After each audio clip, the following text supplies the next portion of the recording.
a group of red ogres attacks a small town. The townspeople are terrified, but just as the monsters approach, a dragon flies over them with a man riding on its back. Suddenly, hundreds of paper charms fall from the sky, one landing in front of each ogre. The charms explode with massive force, wiping out the ogres and even damaging part of the town. Only one ogre survives, but the dragon quickly eats it. The man is known as the world's strongest exorcist. He once aimed to become the most powerful, but the imperial court feared his strength. In the end, they betrayed him and even sent his favorite student to fight him. In his final moments, he regrets not being smarter and casts a secret reincarnation spell, promising to live a better life next time. The story then shifts to a young boy named Seika, who is in the middle of a magical ritual. His father checks to see if he has magical power, but none of the magical stones react. This means Seika has no magic.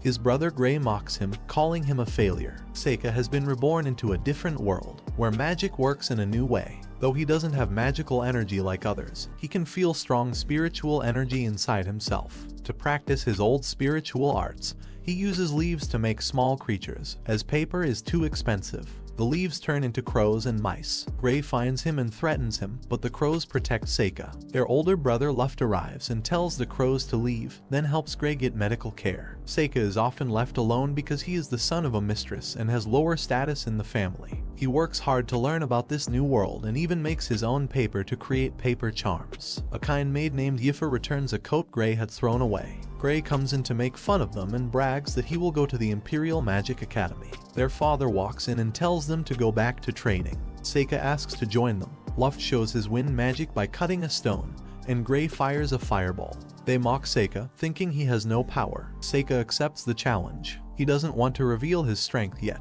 but he decides to show them a little. He casts a blue fireball using spiritual power, which destroys the target completely. Everyone is shocked, especially since he didn't even use a magic chant. Gray tries to lie, saying it was leftover power in the wand, but their father finally sees Seika's talent. Seika asks to study magic too, but his father refuses, saying people without magic have never succeeded. Still, he gives Seika a tutor and access to books. Seika learns by reading and secretly watching Gray's lessons. Over time, Seika finishes his special charm.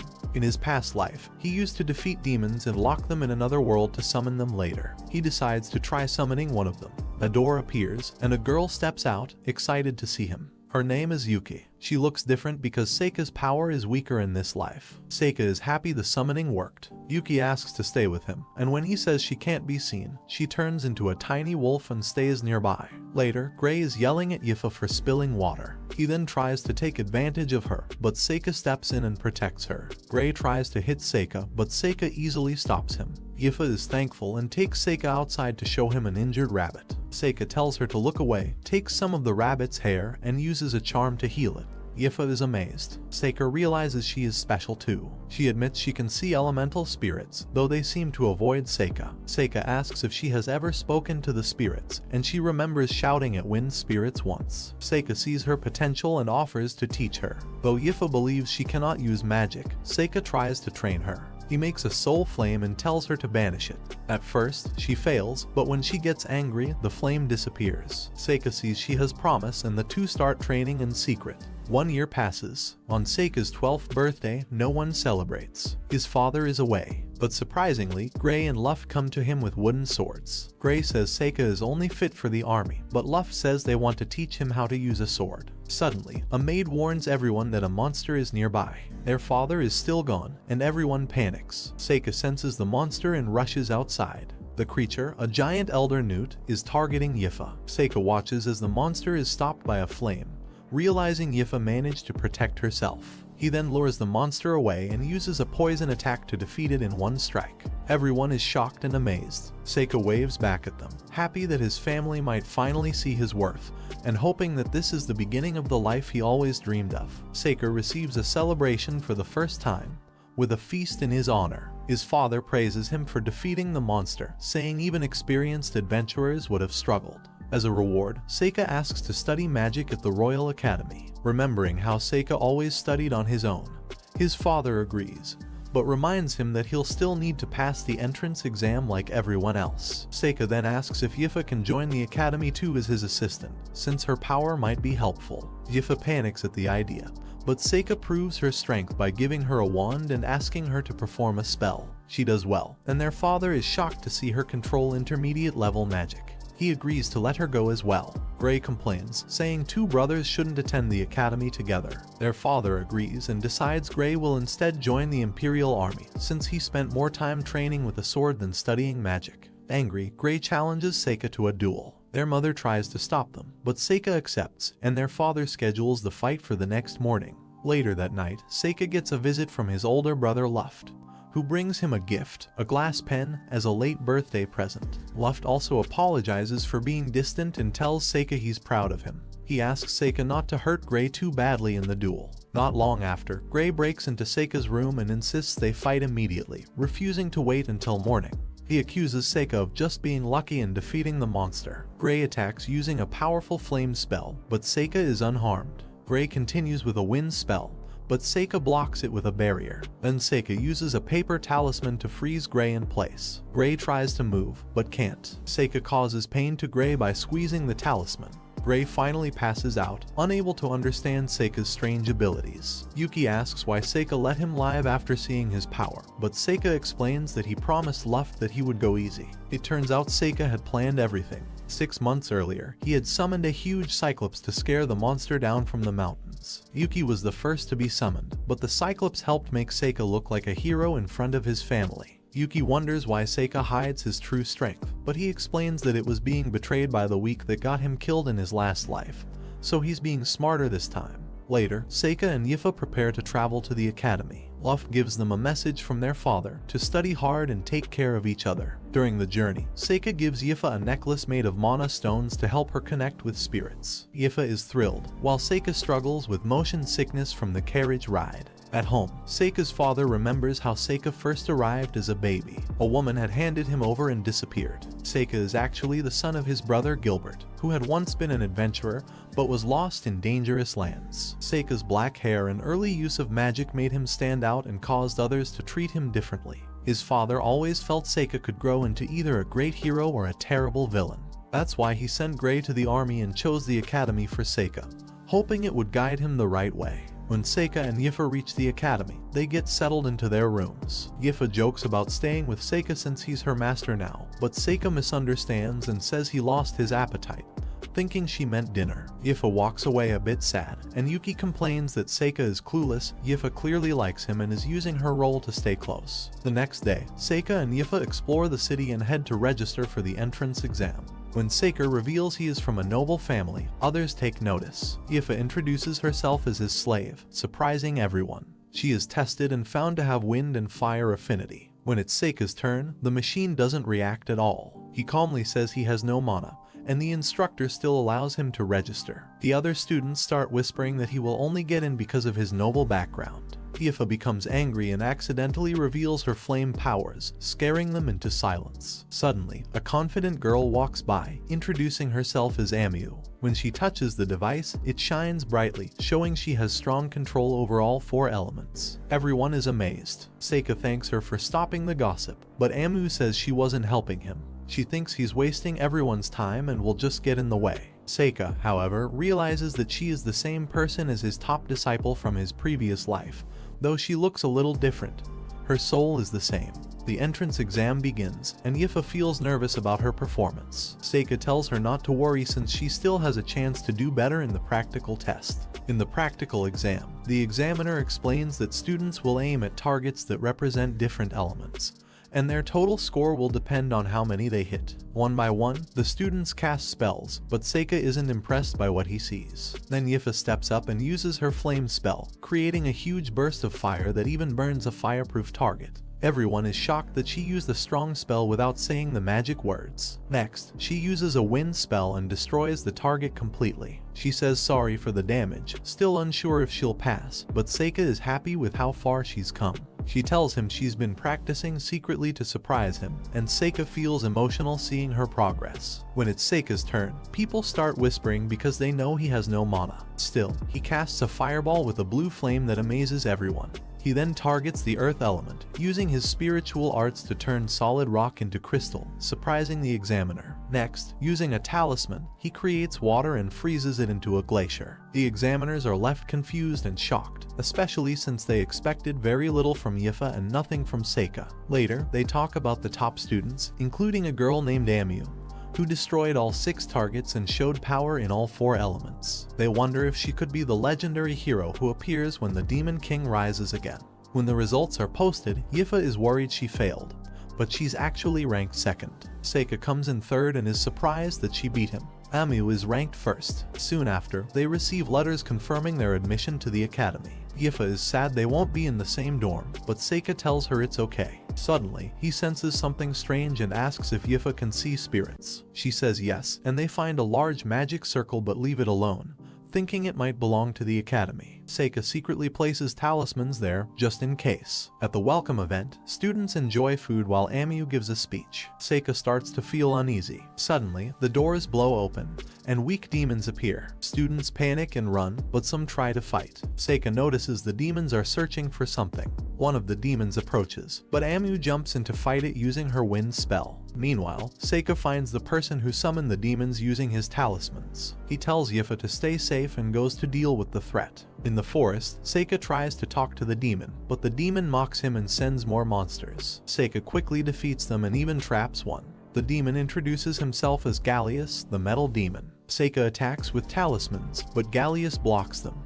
The demon uses teleporting blades and fire, eventually injuring Seika and cutting off his arm. Seika then asks what the demon is really after, and Gallius says he's looking for the hero. Seika says heroes are just stories, but the demon insists it's real. He says he got a divine message 12 years ago, and believes Amu is the hero. He keeps attacking, and Seika is stabbed again and again, but survives. The demon is confused and shocked. Seika then traps the demon in a whirlpool, and then summons a powerful lightning beast to strike him. It seems to work, but the demon disappears and stabs Seika from behind. Seika stays calm and says he's actually the one who caught the demon. There's a huge explosion, but the demon survives again, now stronger. He says Seika must be out of talismans, but Seika reveals he has plenty left, saying he's been making them for years. Deciding to end it, Seika opens a gate and summons a giant dragon serpent. The demon is terrified, saying even the Demon King doesn't control such a beast. The dragon crushes Gallius in one bite, but then the dragon goes out of control. Seika manages to pull it back using his talismans. He's surprised it disobeyed, thinking it might be because his body is weaker in this life. Yuki appears, asking if it was safe to use so many fake bodies. Seika says it was important to understand the demon's moves. Back at the academy, Yifa is relieved to see Seika. She says Amu defeated the 3 weaker demons by herself. Students look at her differently now, some amazed, some worried. Seika can tell Amu might end up like he once did, so he decides he'll help her become the strongest. That way, he can finally live in peace. A month after the demon attack, life at the academy starts returning to normal. Seika tries to be nice to Amu, but she acts cold and keeps ignoring him. One day while walking with Yifa, a strange liquid suddenly falls from above, but Seika quickly teleports out of danger. Professor Cordell apologizes, explaining it was a mix of monster blood and minerals for his research, and he lost control while using magic to move it. Later, in class, their teacher talks about the academy's upcoming founding ceremony. She says the top 2 students, Amu and Yifa, will help with an important ritual. They have to take the new student list to a forest temple for a blessing. Seika, remembering the past demon attack there, becomes cautious. He asks what happens if someone refuses, and the teacher says the next top student would take their place. Hearing this, Seika tells Yifa to back out, shocking everyone. He explains it's not right for a slave to handle such a big ritual. After class, Seika apologizes to Yifa. She realizes he only did it to protect Amu, who had become disliked after showing her power during the demon fight. Yifa wonders if Seika likes Amu, but he says he just wants to support her because she is strong. Seika warns that being powerful might make Amu feared and lonely. Soon after, Seika takes the student list and goes into the forest with Amu. She suspects he likes her, especially since he already has Yifa. But Seika clears up the misunderstanding and says there's nothing between him and Yifa. Suddenly, a magic circle appears and activates, pulling them into a dungeon. There, they are attacked by lizardmen, but Amu uses her fire magic to beat them. An ogre attacks from behind, but Seika crushes it with a spell. Amu is surprised by his strange magic, but Seika says it's just noble magic. As they move deeper into the dungeon, Seika sticks talismans on the ceiling to create a trail, hoping his magical creature on the surface can find them. More monsters arrive, and Amu rushes in again.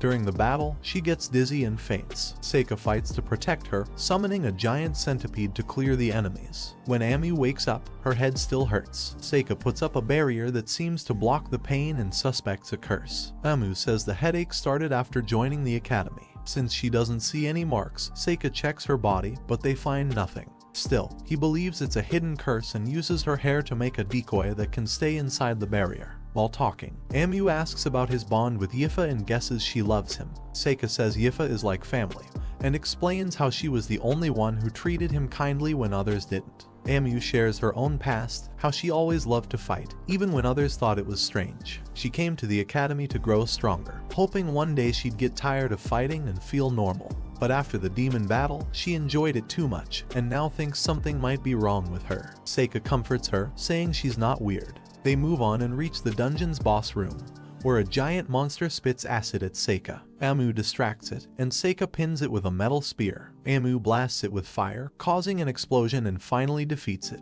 In the treasure room, they find a mithril sword, which Seika gives to Amu, and he keeps a magic ring. They return and report everything, and the teacher is surprised because she had no idea a dungeon was under the temple. With the magic circle gone, the enemy remains unknown. Later, Seika visits Professor Cordell. He suspects someone from inside helped the demons. Cordell is caught off guard and tries to hide the truth, but Seika demands he show his real identity. Cordell admits he's human but works with the demons. He shows off his deadly curse spell, which looks like a normal illness but actually uses light magic to kill from far away.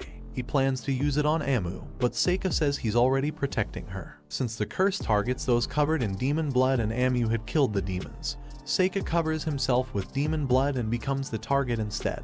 Then he uses an old technique to reflect the curse back to Cordell, who starts bleeding from its effect. Seika respects Cordell's talent in making such a powerful curse, but curses are something Seika is even better at.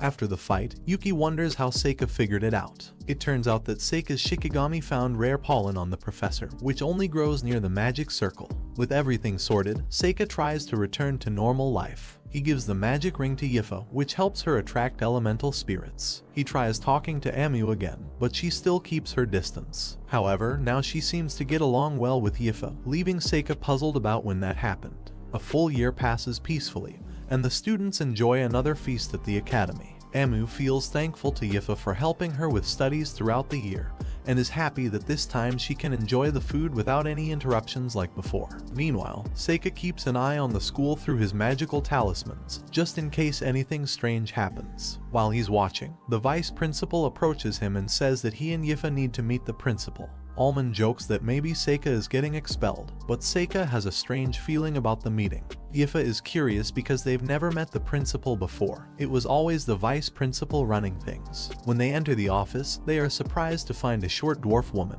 She makes a comment about Seika not being as arrogant as she expected. Seika is shocked that a demi-human is leading the school, but this comment reminds her of someone she once knew. She mentions Seika's uncle, who was actually his real father. Then she moves on to business. She says their academy received 2 invitations to a big sword fighting tournament in the capital, and she has already picked one student named Mabel. The second spot will either go to Seika or Yifa. Amu is surprised that she wasn't considered, especially since she's skilled in both magic and sword fighting. Yifa explains that the rules now allow magic, so it's not just about swords anymore. Seika guesses they didn't want to send anyone too strong to avoid their students getting recruited by other schools. Amu is still confused about why Seika was chosen, and though he says he's just average, she doesn't believe him. They then start talking about Mabel, and Amu guesses she got picked because of noble connections. Just then, Mabel shows up and says Amu wasn't chosen because she's too weak. Amu gets angry and challenges her to a duel using some training swords nearby. Seika notices Mabel's confidence, and although Yifa thinks they should stop the fight, Seika wants to see how strong Mabel is. When the duel begins, Amu attacks first, but Mabel blocks her easily and takes her down quickly. The fight ends in seconds. Mabel mocks Amu, calling her the hero, and Amu complains that Mabel used magic. Mabel scolds her for relying on second chances and warns Seika to quit the tournament if he doesn't want to get hurt. Seika thanks her for the warning, and she leaves. Yifa checks on Amu, who now seems more determined than before. Later, they are all in a carriage heading to the capital. Seika is confused why both girls are with him. Yifa says she's going because she's his servant, while Amu says she just wants to visit the capital, though it's obvious she's there to watch the tournament and Mabel's fights. When Seika asks where she will stay, she says she'll share a room with Yifa. Seika feels sick from the ride, and Mabel teases him. Amu tells her to show some respect, but Mabel reveals she's the same age as them, just enrolled later. Yifa also admits she joined late, so she's technically older than both. Amu then understands why Yifa seems more mature. Mabel complains about how childish the students at the academy are, including Seika. He reminds her they are all still kids. They finally reach the capital, and Seika is still feeling ill from the trip.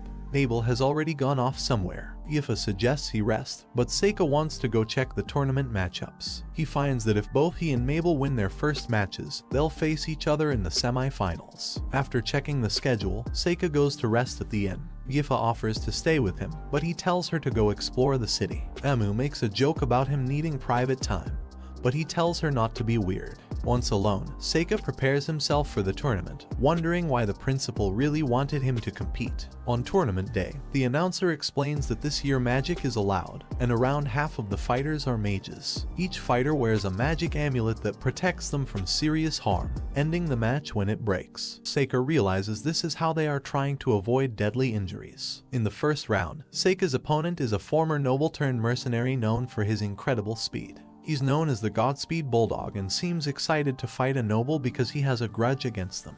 The crowd is excited to see a mage versus a swordsman. The man mocks magic users, thinking they're slow, but Seika says he's not feeling well, not as an excuse, but because he plans to finish the match quickly. This annoys the mercenary, and the fight begins. He rushes forward and stabs at Seika, but Seika uses a talisman to teleport behind him.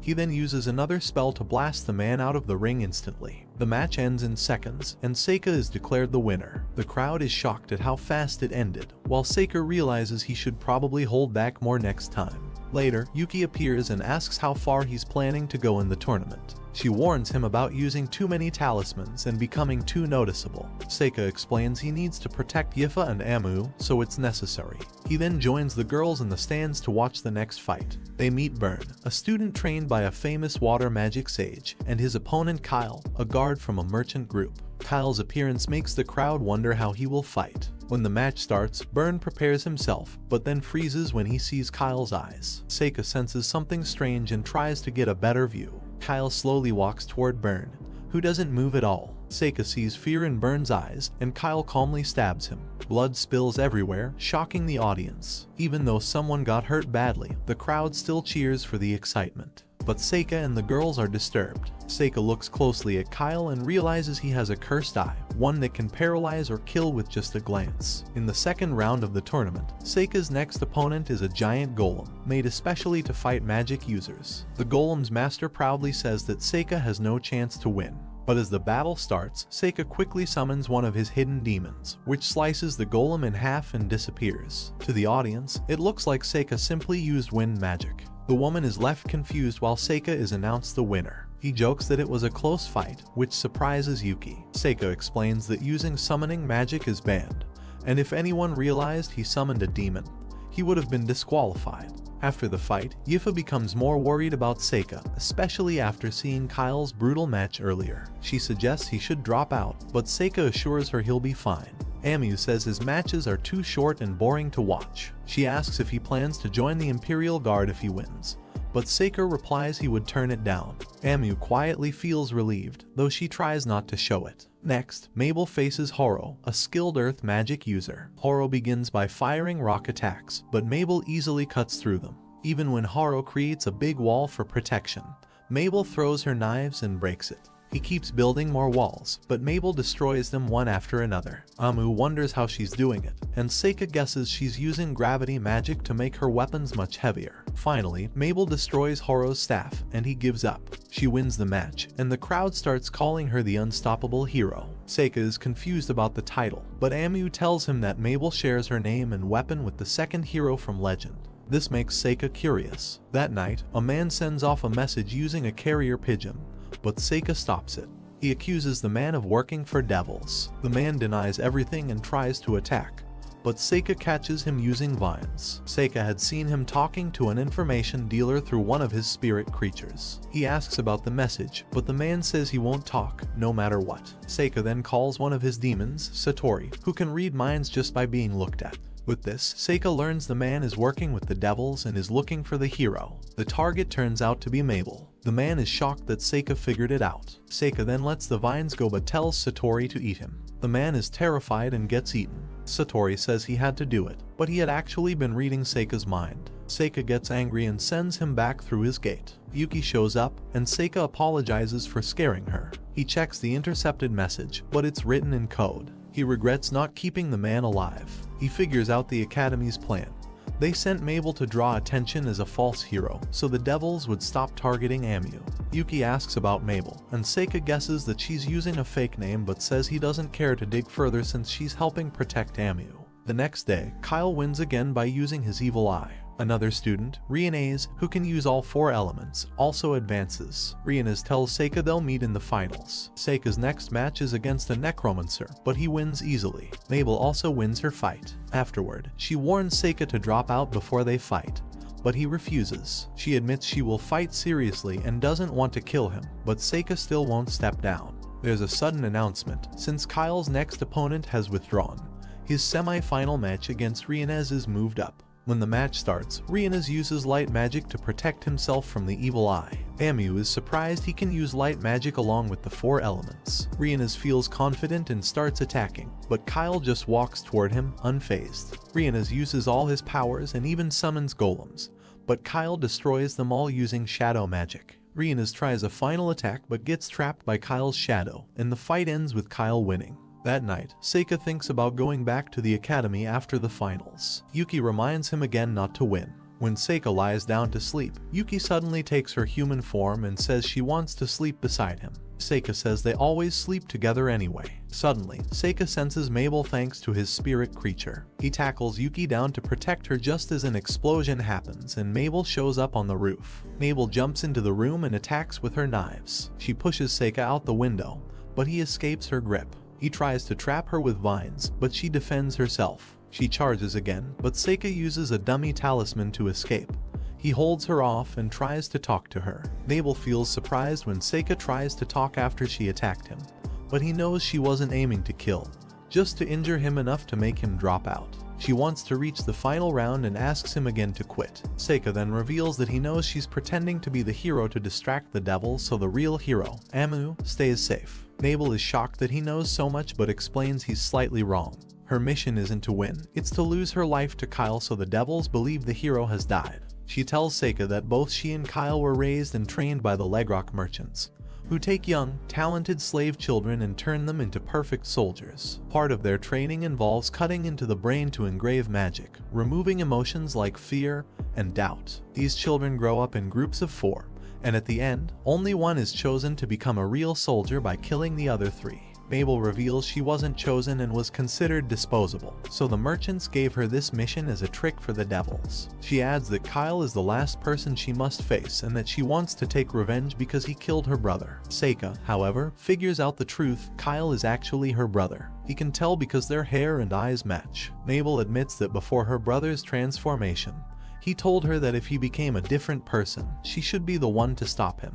She can no longer see him as her brother and wants to fulfill his wish by putting him to rest. Seika wonders if she even has a chance against Kyle, but Mabel is ready to risk everything, knowing the merchants will likely get rid of her anyway. Seika decides he'll go to the final round himself and fight Kyle. Mabel is surprised, but Seika tells her she doesn't need to die for this. Even if she believes they're from different worlds, he says she could go back to the academy and live freely. Mabel doesn't think that's possible, but Seika promises to protect her. He believes her brother would want her to be free. Mabel thanks him but still says she'll do her best to beat him in their fight. The next day, their semi-final match begins. Mabel uses a huge battle axe and says she's done pretending. Seika is curious to see her real power. As the battle starts, Mabel attacks fiercely, but Seika avoids her strikes using talismans. He guesses she's using gravity magic to make her axe lighter. He throws rocks at her, but she dodges and throws magic daggers at him. He blocks them and uses vine magic to tie her down,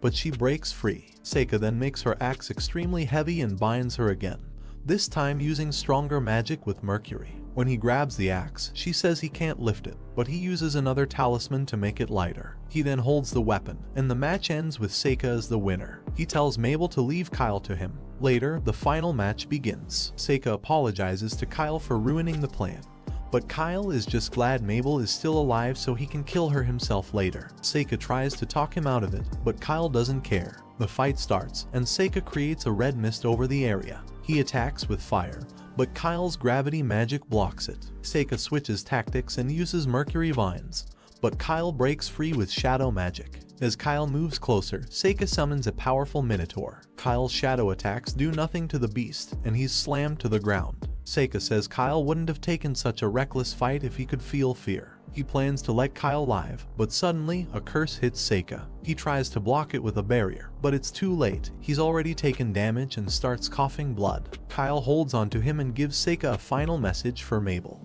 Not wanting to lose, Seika considers using a forbidden technique to bring Kyle back, but Yuki begs him not to, reminding him what happened in his past life. Seika stops himself. After the fight, Kyle is gone, completely destroyed by Seika's magic. The officials believe Kyle is vaporized, and Seika is declared the tournament winner. He hides Kyle's body in his void space to give Mabel a proper farewell. Mabel thanks him, and Seika gives her Kyle's final message, an apology for breaking her clover hairpin when they were young. Mabel cries, remembering their childhood, and says goodbye to her brother. Unsure of her future, she asks what she should do next, and Seika tells her to return to the academy, promising to handle everything else. They explain the truth to Amu and Yifa, though Seika leaves out Mabel's role as the fake hero. Amu challenges Mabel to a sparring match. Mabel isn't in the mood, but Amu insists and even uses gravity magic, breaking Mabel's sword. She tells Mabel not to underestimate her and says she's happy to have another partner to spar with. Mabel is confused but accepts it, and they start getting along.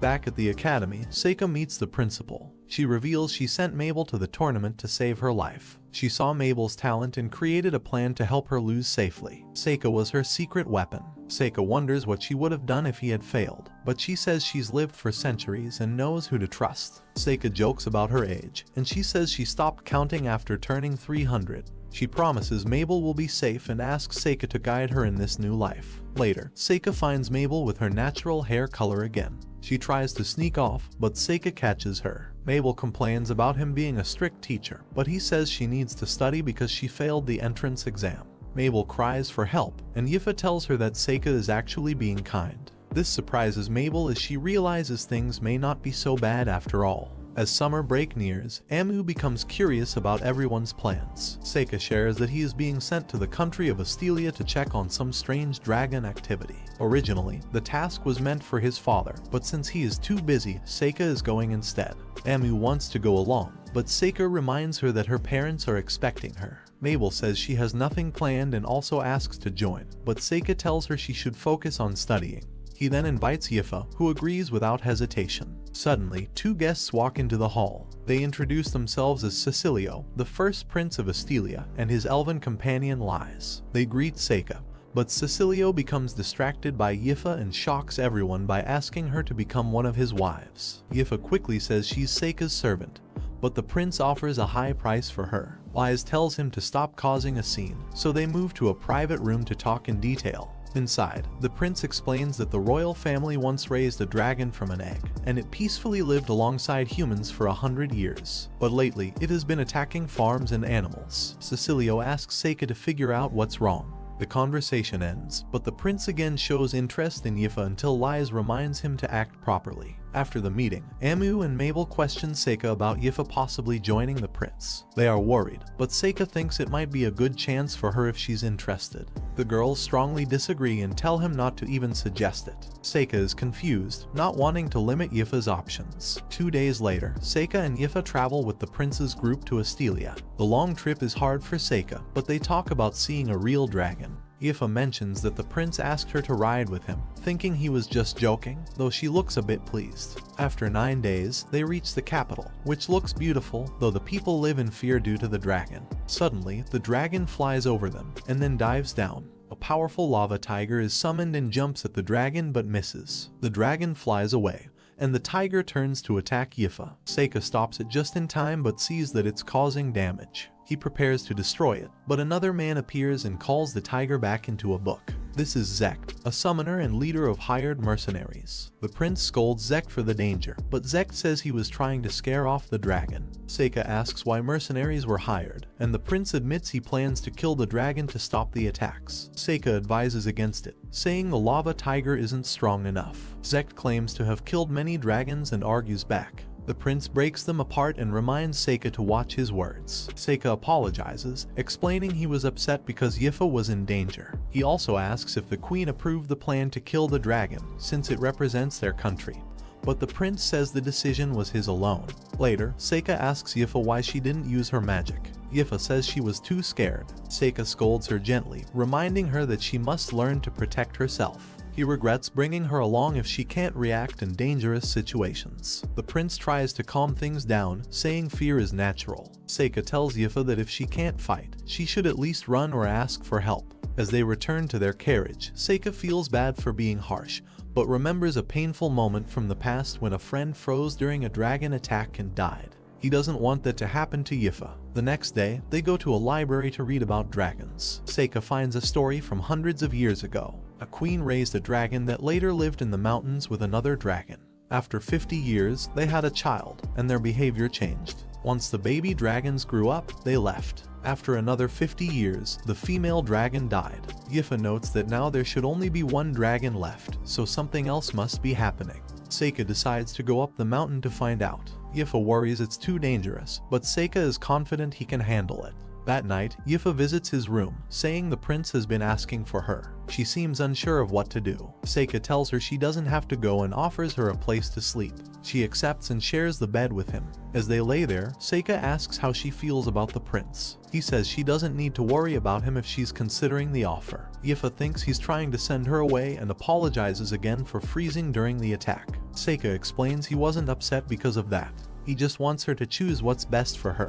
Yifa asks how he would feel if she left. He admits he'd be lonely, but he would accept her choice. She says she'll think about it, but silently she sheds tears. By morning, Yifa is gone. Yuki shows up and reminds Seika that Yifa has always loved him. Seika believes they're just childhood friends, but Yuki says it's deeper than that. Seika then talks to the prince, asking why he keeps pursuing Yifa. The prince says it's because of her beauty and intelligence. He asks for her again, but Seika refuses, though he says he won't stop her if she chooses it herself. Then Seika announces he's heading to the mountains to look into the dragon issue. The prince knows he'll be gone for days and seems to think it's the perfect chance to win Yifa over. Before leaving, Seika says goodbye to Yifa. After he's gone, Lies visits Yifa and tells her about the magical power in the land. She says she sees spirits around Yifa and believes she's part elf. Lies tries to talk her into joining the prince's group, but Yifa only thinks of Seika. Lies questions if Yifa is really happy being just a servant, and hints that she must know Seika isn't normal at all. Lies tells Yifa that the spirits around Seika act strange, avoiding him like they would avoid demons. Yifa doesn't believe it because she and Seika grew up together and she is sure he's human. But Lies reminds her that Yifa never knew Seika's mother, who could have been something else. Yifa keeps trusting Seika, so Lies takes her to see the prince's harem. The harem is not what Yifa expected. It looks more like a school where smart young women are trained to become future leaders. Lies explains that the prince's mother is the current queen, loved by everyone, and the prince is trying hard to live up to her. That's why he wants to solve the dragon problem and also find a wife. Since Lies has known him since birth, she believes he's a good person and hopes Yifa will stay with him. Meanwhile, Seika reaches the dragon's home in the mountains. The dragon attacks him with fire, but Seika blocks it. When the dragon flies at him, Seika uses a spell to teleport away.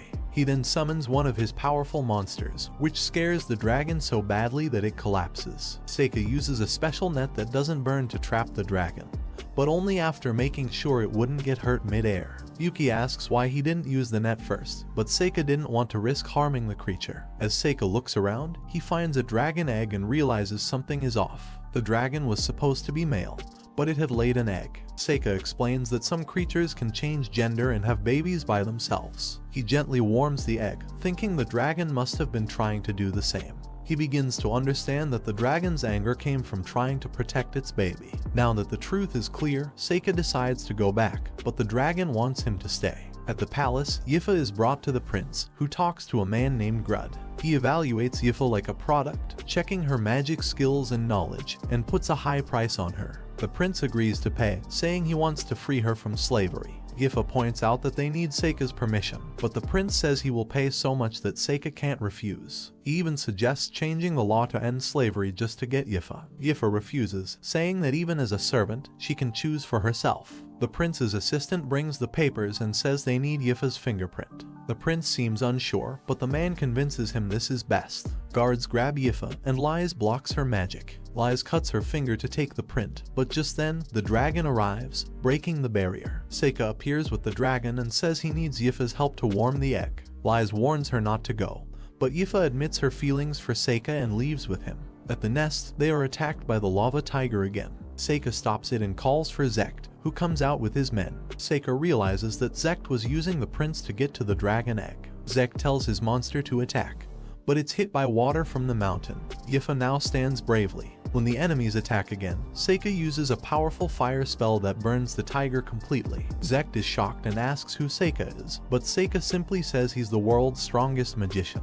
As the dragon comes closer, Zekt's men try to run, but Seika catches them with his magic vines and destroys Zekt's book. Seika praises Yifa, happy that she even learned water magic. He pats her head and reports to the prince, explaining everything about the dragon and Zekt's betrayal. The prince has them arrested. Seika then tells him about the egg and suggests they help hatch it, so the dragon will protect the people again. However, the prince dislikes this plan. He wants a big action to impress the empire. He tells Seika to kill the dragon quietly using poison. Seika is shocked and refuses. The prince calls guards and says Seika is using magic to control the dragon.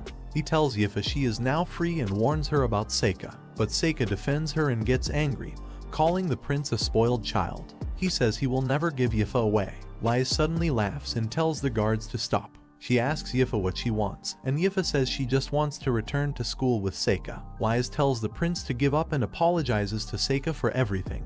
In private, she gives Yifa rare light spirits that can heal. She says Yifa reminds her of a princess from legends and wishes her happiness. As they go back to the academy, Seika wonders about the type of man Yifa likes. She says she wants someone smart, strong, kind, and a bit of a loner. Seika thinks she's being too picky, but Yifa believes she'll find someone like that. Far away, a group of demons is fighting monsters. The demons are very strong and win easily. They surround a man who is surprised that his strongest creature was beaten. Their leader demands directions, but the man refuses to trust them. Suddenly, a huge cyclops appears. The leader fights it and blocks its laser eye attack. He defeats the monster easily. The demons kill the man afterward. Their true goal is to find and destroy the hero. During a conversation at the academy, Seika tells Amu that he wants her to meet his family. Amu is surprised, and Yifa thinks Seika likes Amu. However, Seika explains that he is just going home for the holidays and his father wants to meet the powerful mage who can use all the elements. Amu agrees to go, and Seika invites Abel too. When Seika is alone with Yuki,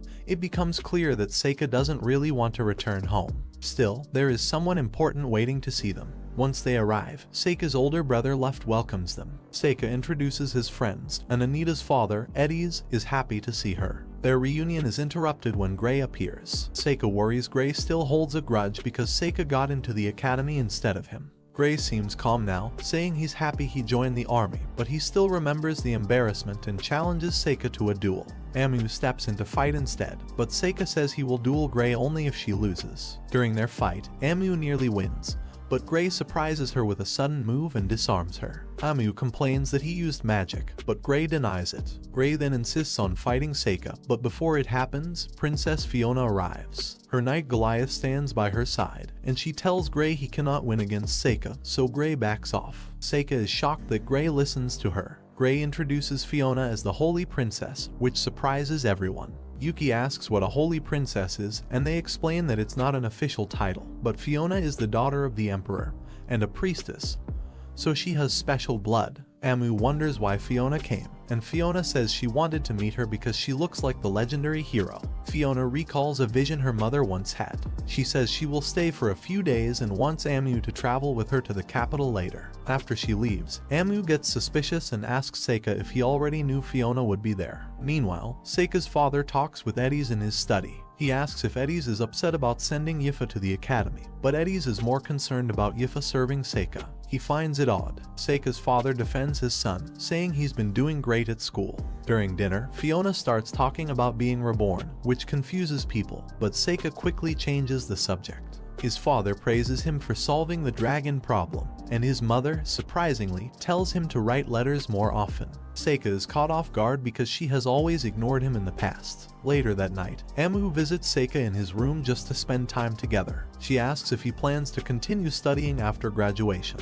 She shares that she will probably return to being an adventurer. Seika remembers the time they were trapped in a dungeon and promised to adventure together. So, he tells her he wants to become an adventurer too. Amu is surprised he remembers the promise but is happy to know they will stay together. The next day, Seika takes Fiona around the town. Gray reminds him to keep her safe as they left some guards behind. Fiona holds Seika's hand so she won't get lost. They explore the market and try different foods. At a construction site, some logs suddenly fall, but Gray uses wind magic to destroy them, and Abel makes a golem to protect everyone. Seika thanks them, but Fiona is upset that he didn't act sooner. Seika later buys her a small gift and helps her wear it. Fiona isn't sure if it looks good, so Seika creates a magic mirror for her. Gray finds Seika's magic strange, but Fiona seems pleased. Later on, Seika sees Gray training hard and realizes he's dedicated. Gray explains he wasn't chosen as Fiona's knight because of his strength but for another reason. Fiona can see the future, and her mother had a vision about the hero and demon lord. Seika is surprised to hear this. Gray warns Seika not to stand in Fiona's way. The next morning, Princess Fiona looks for Seika, but he avoids her using his magic charms. Yuki is curious about how Fiona's ability to see the future works. It sounds similar to Seika's divination, but Seika explains that divination uses tools and facts to guess what might happen. Fiona's power, however, is very different. As Mabel walks by, Seika surprises her by stepping out of the bushes. She complains that she lost to Gray again, which Seika finds odd since she should be stronger than him. Mabel also mentions that the princess seems lonely, playing chess by herself. Seika decides to join Fiona. Since no one else is willing to play, she asks if he knows how. He admits he's not good, so she gives him an advantage, keeping only her pawns. Fiona makes a small bet. The winner can ask the loser for a favor. Seika isn't sure at first, but she promises he can say no if the request is too much. They begin the game. While playing, Fiona asks Seika who he thinks is the strongest piece. He says the ones behind the scenes are the most powerful because they control everything without directly fighting. Fiona explains that many would say the king or dragon knights are strongest, but she believes the real power lies in the common people who are not even part of the game. She never had the king or knights on her side, so she gained the trust of ordinary citizens. That's why she believes she will win. Seika starts to wonder if her future sight showed her this outcome. Fiona is surprised that he knows about her ability. Seika decides to stop playing and asks what she truly wants. Fiona answers that she wants to protect people. She describes a situation where children play near a hidden hole. They don't know the danger, so they could fall in.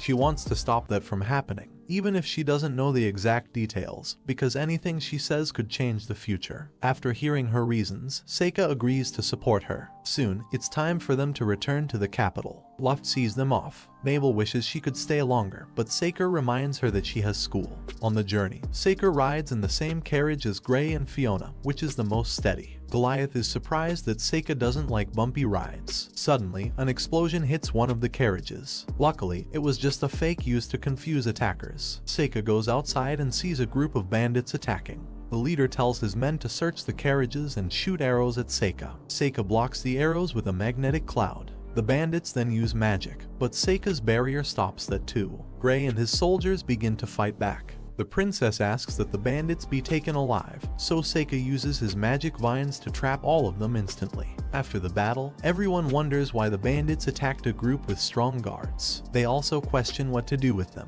Fiona thanks Seika for helping.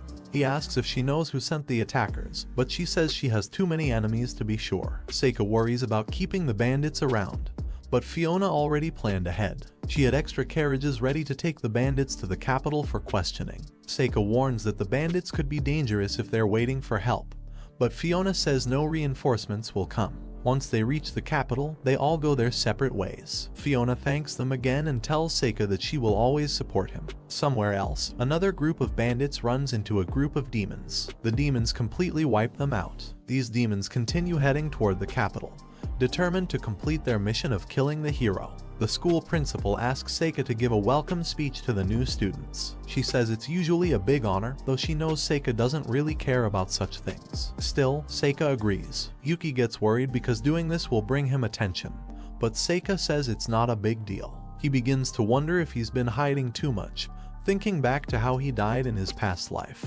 Even though he doesn't regret making friends with the girls, he now feels like standing out a bit won't be so bad. Yuki asks if he's going to deal with the danger that's coming, and Seika says yes, but it'll be easy and no one will even realize he did it. Outside the city, a group of demons prepares to attack. Their leader, Zor, says there are no strong fighters or royal guards around, but he still feels a strange presence. He shares the plan. They will split up, chase all the students into the main building, and then start a massacre to cause panic until the hero shows up. The demons believe their plan will work and begin teleporting into the city. However, when they arrive, a red mist surrounds everything. One demon named Ganis attacks with fire when he sees students nearby, but something feels off. Meanwhile, two other demons, Perseria the Witch and Lonnie the Beast Tamer, talk about how much stronger they've become since joining Zor. Then they see a student running and send wolves after him. But once the wolves go into the mist, Lonnie feels uneasy. He calls them back, and they return with something strange. Another demon, Nuderev the Ogre King, walks around but doesn't see anyone. Suddenly, Mabel appears and attacks. She thinks he's with the Merchants Association, but he has no idea what she means. They begin to fight. Nuderev is impressed by Mabel's strength and how easily she uses her axe. She tries to trap him with dark magic, but he breaks free because he's immune to most spells. When he attacks again, she disappears. Zor finds himself in an unfamiliar place. Ganis arrives too, and they realize they weren't sent to the correct meeting spot. Other demons join them, all confused by what happened. Each of them found strange paper charms. Zor senses something is wrong and tells everyone to retreat. Just then, Seika appears and reveals the truth. All the people the demons met were just magical dolls he created. Only Mabel was real. Nuderev wants to fight Seika, but before he can do much, Seika cuts one of his charms, and his head falls off. His resistance to curses wasn't strong enough. Perseria tries to stop Seika by using her third eye to turn him to stone, but it has no effect. Seika summons a huge snake with a magical third eye. The snake stares at her, stopping her heart, and she drops to the ground. Lonnie's snake jumps out to help, but it's too weak. Lonnie tries to use his beast-taming power to control Seika's snake, but it doesn't work. The snake eats him. Seika says the snake hates humans too much to be tamed. Zor is shocked and realizes Seika is the real Demon King. Using his special vision, he sees all of Seika's powers. He tells Ganis to run and warn their allies while he holds Seika back. Seika mentions he is protecting Amu, and Zor becomes even more upset knowing the Demon King is helping humans. He fights with all his strength, but Seika's magic crushes him. Ganis barely escapes. Outside the city, Ganis runs away, still shocked by what he learned. Suddenly, a rabbit scares him, but before he can relax, something stabs him in the chest. It's another of Seika's curses. Even Yuki is now a little scared of how powerful Seika is. Mabel comes running, worried that Nuderev might still be causing trouble. Seika calms her down and says everything is already taken care of.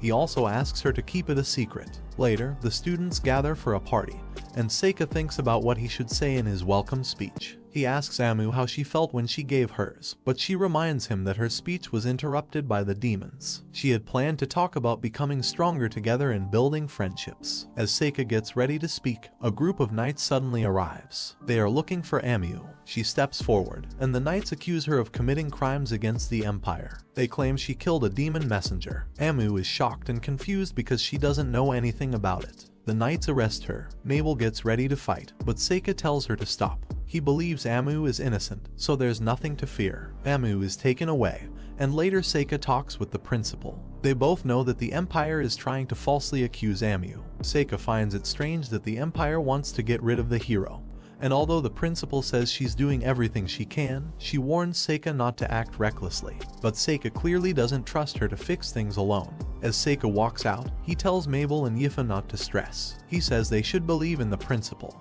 But that night, he secretly summons his dragon. The dragon still doesn't fully accept his new form, so Seika forces it to obey him.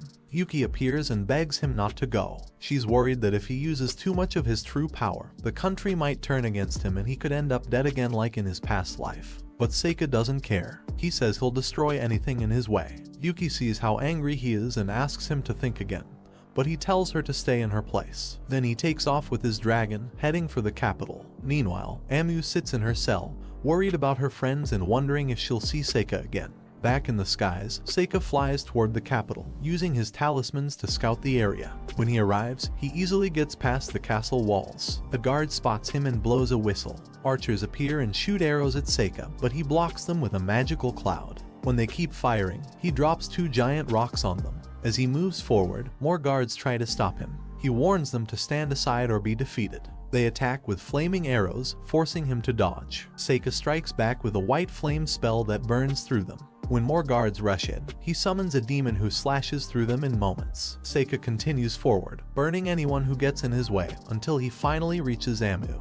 Amu is surprised and worried he'll get into serious trouble for rescuing her, but Seika says her life is more important. She believes she'll be cleared and tells him to go back, but Seika explains that she's actually the hero, which makes things more complicated. Amu is confused, so Seika tells her that both the hero and demon king are reborn every few hundred years, and she's the current hero. The Empire knows this and wants to get rid of her. Just then, someone else shows up, Gray, who reminds Seika of their unfinished duel. But Princess Fiona also appears, saying she only wants to talk. Seika notices soldiers outside but knows they can't stop him. He asks why she wants to kill Amu if the Demon King is the real threat. Fiona explains that in today's world, both the Empire and demons are powerful, and wars no longer have clear winners. So, the idea of a hero or demon king is outdated. But the problem is that a hero's presence might still spark a war. Seika considers whether letting Amu be sacrificed might help keep peace. But Fiona claims she's trying to save Amu, not kill her. She asks Seika to leave, promising he won't be punished and that she'll do all she can to protect Amu.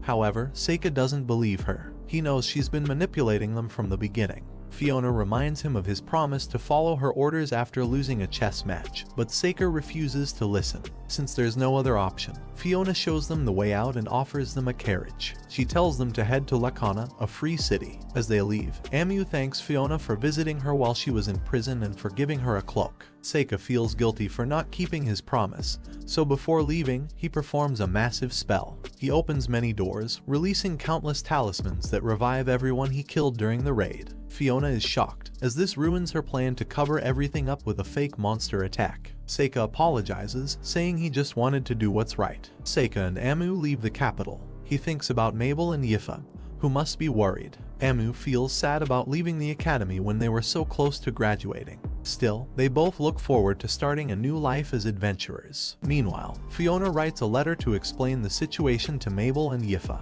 Later, Seika and Amu reach the free city of Lacana, where they see a crowd gathered. To their surprise, Mabel and Yifa are already there. They are filled with joy as they finally reunite. That's it for today, my fellow men of culture. Like and subscribe the channel for more plot-filled recaps.